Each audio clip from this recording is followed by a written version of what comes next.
उसने 5 गुना अधिक भोजन वस्तु दी, इसलिए जो कुछ भी यहां पर वो दे रहा है उन पैसों के साथ वो चांदी का कटोरा भी देना चाहता है? नहीं, इसके पीछे यूसुफ की एक बड़ी योजना है अपने भाई बेंजामिन के लिए। चलिए देखते हैं वो क्या चाहता है बेंजामिन के साथ। और जब उसके भाइयों को यह पता चलता है तब उसके भाइयों का क्या हाल होता है, कैसे मुश्किल, कैसे दुख तकलीफों में वो पड़ रहे हैं, इसके विषय में हम लोग अध्ययन करेंगे। चौथा वचन, वे नगर से निकले ही थे और दूर न जाने पाए थे कि यूसुफ ने अपने घर के अधिकारी से कहा, उन मनुष्यों का पीछा कर और उनको पाकर उनसे कहे कि तुमने भलाई की संति बुराई क्यों की है। 5वां वचन, क्या यह वह वस्तु नहीं जिसमें मेरा स्वामी पीता है और जिससे वह शकुन भी विचारा करता है? तुमने यह जो किया है सो बुरा किया है। 6वां वचन, तब उसने उन्हें जा लिया और ऐसी ही बातें उनसे कही। 7वां वचन, उन्होंने उससे कहा, हे हमारे प्रभु, तू ऐसी बातें क्यों कहता है? ऐसा काम करना तेरे दासों से दूर रहे। 8वां वचन, देख जो रुपया हमारे बोरों के मुंह पर निकला था जब हमने उसको कनान देश से ले आकर तुझे फेर दिया, तब भला तेरे स्वामी के घर में से हम कोई चांदी व सोने की वस्तु क्यों कर चुरा सकते हैं? छोटे के बोरे में जो कटोरा रखा गया है, यूसुफ चाहता है कि उसके बोरों में जो कटोरा निकले, जिसके कारण वो बेंजामिन को भाइयों के सामने बंदी बना ले और उसको अपने घर में अपने पास रख ले। यूसुफ का ये योजना है, वो अपने भाई को अपने साथ रखना चाहता है, पर यूसुफ के भाई इस बात को नहीं जानते। 9 वचन, तेरे दासों में से जिस किसी के पास वह निकले वह मार डाला जाए और हम भी अपने उस प्रभु के दास हो जाए। 9 वचन में जब हम पढ़ रहे हैं, हमने देखा कि सारे भाई इतने ज्यादा भावुक हो चुके हैं कि उन्होंने अपने मुख से कह दिया कि जिसके बोरे में तेरी ये चीजें निकले वो मार डाला जाए, और जितने भी भाई हम सब यहां पर है, हम उस अधिकारी के अर्थात उस यूसुफ के हम दास बन जाए। उन्होंने अपने मुख से कहा। यह बात यूसुफ ने नहीं कहा, यह बात उसके अधिकारी ने नहीं कहा, उन्होंने कहा। हमें सावधान रहना चाहिए जब हम अपने मुख को खोलते हैं, जब भी हम कुछ बोलते हैं, हमें सावधानी से बोलना चाहिए। इससे पहले कि हम उन शब्दों को बोले, हम उसे समझे, उसके विषय में विचार करें कि हम क्या बोलना चाहते हैं। यूसुफ के भाई ने कह दिया कि वो मार डाला जाए और हम तेरे दास हो जाएं। आइए हम आगे देखते हैं। 10वां वचन, उसने कहा, तुम्हारा ही कहना सही, जिसके पास वह निकले सो मेरा दास होगा और तुम लोग निरपराध ठहरोगे। 11वां वचन, इस पर वे फुर्ती से अपने अपने बोरे को उतार भूमि पर रखकर उन्हें खोलने लगे।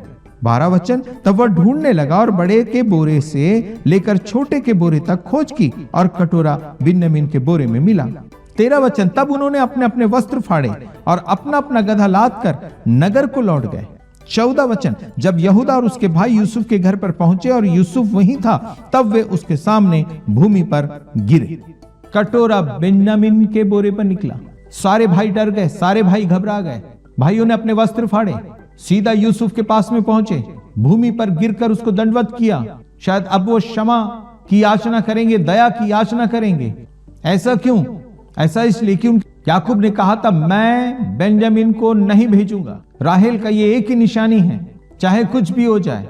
पर यहूदा जामीन हुआ और यहूदा ने बेंजामिन को ले आया है।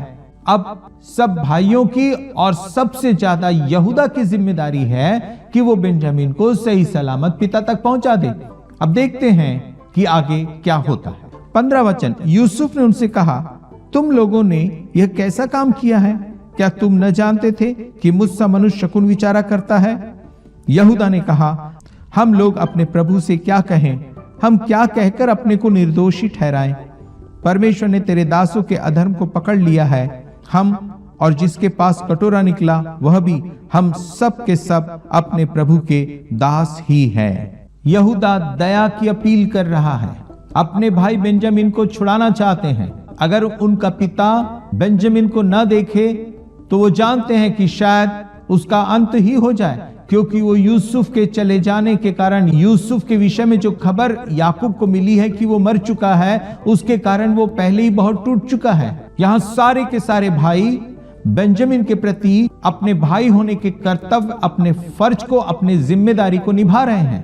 काश ऐसा हर एक भाई बहन अपने भाई बहनों के लिए अपनी जिम्मेदारी को निभाए, विशेष करके अपने छोटे भाई बहनों के प्रति, विशेष करके अपने माता अपने पिता के प्रति, उनकी खुशी के लिए। जब विशेष करके वो बुजुर्ग हो चुके हैं, पर जब माँ बाप बुजुर्ग हो जाते हैं तब तो बच्चों का कर्तव्य तो छोड़ दीजिए, वो उनके विषय में कोई विचार ही नहीं करते, वो जी रहे हैं या वो मर रहे हैं। क्यों परमेश्वर ने याकूब के बेटों को इतनी बड़ी आशीष दी कि उनसे गोत्र निकले, और वो गोत्र आज भी इस्राएल बनकर इस दुनिया में, इस पृथ्वी पर है, एक बड़ी ताकत बनकर है। क्यों परमेश्वर ने इतनी बड़ी ताकत उन्हें दी? क्यों परमेश्वर ने इतनी बड़ी दया, इतना अनुग्रह उन पर किया? ये बातें जो आज इस्राएल के परिवार में हम देख रहे हैं, ये हमारे परिवार से खत्म हो चुका है।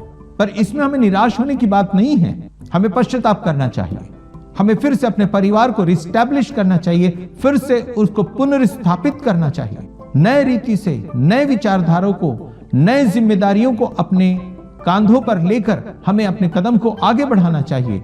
तब मैं और आप अपने परमेश्वर से जैसी आशीष इस्राएल ने पाई है, ऐसी ही आशीष न बल्कि हम और आप, परंतु आने वाला वंश भी उसे पाएगा। 17 वचन, उसने कहा, ऐसा करना मुझसे दूर रहे, जिस जन के पास कटोरा निकला वही मेरा दास होगा, और तुम लोग अपने पिता के पास कुशल क्षेम से चले जाओ। यहां यूसुफ की योजना हमें समझ में आ रही है। यूसुफ बेंजामिन को अपने साथ रखना चाहता है, क्योंकि दोनों एक ही मां के बेटे हैं। जिस परिवार में परमेश्वर उसका मुखिया है, उस घर और उस परिवार में प्रेम का वास होता है। 18 वचन, तब यहूदा उसके पास जाकर कहने लगा, हे मेरे प्रभु, तेरे दास को अपने प्रभु से एक बात कहने की आज्ञा हो, और तेरा कोप तेरे दास पर न भड़के, तू तो फिरौन के तुल्य है। 19 वचन, मेरे प्रभु ने अपने दासों से पूछा था कि क्या तुम्हारे पिता व भाई है। 18 वचन में हमें पता चल रहा कि यहूदा आगे बढ़ रहा है और यूसुफ से बात कर रहा है, क्योंकि उसने बेंजामिन की जिम्मेदारी ली है और वो अपनी जिम्मेदारी को समझ रहा है। जितने भी बड़े भाई बहन हैं, अपने छोटे भाई बहनों के प्रति अपनी जिम्मेदारी को समझो। यहूदा ने जब आगे बढ़कर अपनी जिम्मेदारी को निभाना शुरू किया, यूसुफ की उसने सबसे पहले तारीफ की। उसने बताया कि वो सब उसके दास हैं, और वो यूसुफ का मान सम्मान करते हुए उन शब्दों का इस्तेमाल करता और कहता, तू फिरौन के तुल्य है, अर्थात मिस्र के राजा के समान है। दूसरी बात जो 19 वचन में मिलती है, मेरे प्रभु ने अपने दासों से पूछा था कि क्या तुम्हारे पिता व भाई है। जब हम अपने अधिकारियों से, अपने बड़ों से बातचीत करते हैं, यहूदा का यह वृत्तांत हमें बातचीत करने की कला को सिखा रहा है कि हमें कैसी बात करना चाहिए। सबसे पहला आदर मान सम्मान, और फिर उसके बाद में उनकी सच्चाई जो उन्होंने अपने कार्यों के जरिए यूसुफ पर प्रकट की, उन बातों को सिलसिलेवार यूसुफ के सामने रखकर यह बतला रहा है कि हम सच्चे मनुष्य हैं। और वो कैसे? हमने 19 वचन को देखा, 20 में देखते हैं। 20वां वचन, और हमने अपने प्रभु से कहा, हां, हमारा बूढ़ा पिता तो है और उसके बुढ़ापे का एक छोटा सा बालक भी है, परंतु उसका भाई मर गया है, इसलिए वह अब अपनी माता का अकेला ही रह गया है और उसका पिता उससे स्नेह रखता है। 21 वचन, तब तूने अपने दासों से कहा था कि उसको मेरे पास ले आओ, जिससे मैं उसको देखूं। 22 वचन, तब हमने अपने प्रभु से कहा था कि वह लड़का अपने पिता को नहीं छोड़ सकता, नहीं तो उसका पिता मर जाएगा। 23 वचन, और तूने अपने दासों से कहा, यदि तुम्हारा छोटा भाई तुम्हारे संग न आए तो तुम मेरे सम्मुख फिर न आने पाओगे। 24 वचन, सो जब हम अपने पिता तेरे दास के पास गए, तब हमने उससे अपने प्रभु की बातें कही। 25 वचन, तब हमारे पिता ने कहा, फिर जाकर हमारे लिए थोड़ी सी भोजन वस्तु मोल ले आओ। 26 वचन, हमने कहा हम नहीं जा सकते। हाँ, यदि हमारा छोटा भाई हमारे संग रहे तब हम जाएंगे, क्योंकि यदि हमारा छोटा भाई हमारे संग न रहे तो उस पुरुष के सम्मुख न जाने पाएंगे। 27 वचन, तब तेरे दास मेरे पिता ने हमसे कहा, तुम तो जानते हो कि मेरी स्त्री से 2 पुत्र उत्पन्न हुए। 28 वचन, और उनमें से एक तो मुझे छोड़ ही गया और मैंने निश्चय कर लिया कि वह फाड़ डाला गया होगा, और तब से मैं उसका मुंह न देख पाया। 29 वचन, सो यदि तुम इसको भी मेरी आंख की आड़ में ले जाओ और कोई विपत्ति इस पर पड़े, तो तुम्हारे कारण मैं इस पके बाल की अवस्था में दुख के साथ अधोलोक में उतर जाऊंगा। यहूदा यूसुफ से बात कर रहा है, अपनी सच्चाई का वर्णन कर रहा है